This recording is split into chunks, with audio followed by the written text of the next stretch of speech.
Right then guys, Ratzi here from DJ Kit, and today I'm just going to go through the obvious comparisons between the new Pioneer DDJ-SB3 and the Pioneer DDJ-RB. As you can see, I've got them just on top of each other here.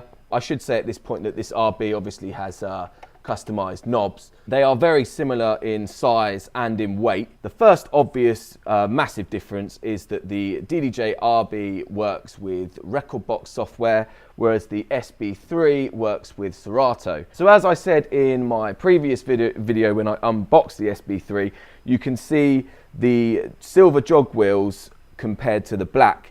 Now that is the same with all of the Pioneer's controllers. They go for the black jog wheels for the rekordbox controllers and the silver jog wheels for the Serato controllers. The center layout is pretty similar. You've got your two channel faders, your crossfader, your filters here, and your EQ here, and your trim or your gain here, as well as your loading bays here, your loading buttons, sorry, here, and your knobs here to select the track within the software. The shift buttons are in the same place, and so are the cue and play buttons obviously as well.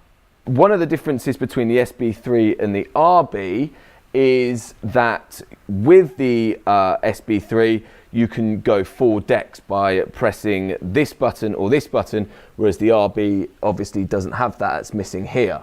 Also the SB3 has 3 effects here on each side, which can be fully customized within Serato, whereas the RB only has 1 effect per jog, which again can be customized within rekordbox, but it's nice to have the extra 2 on the SB3. The SB3 has an auto loop function down here, whereas the RB only has a manual in and out function, which is here. Obviously both controllers have your tempo range here, but missing from the RB is the key lock function and the shift tempo range here. That's not accessible on the RB controller. Both units have got the sync button and 8 beat pads down the bottom here. The beat pads actually do different things, which I'm going to go into now. So let's start with the SB3 here.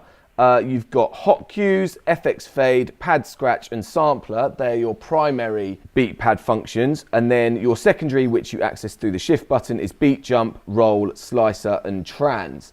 Now on the RB you've got hot cue, pad effects 1, a slicer and then the sampler here, and then the secondary, which you access through the shift button, is beat jump, pad effects 2, slicer loop and the sequence call. Also missing from the RB, as you can see here, is the vinyl slip button, which they've put onto the SB3 now.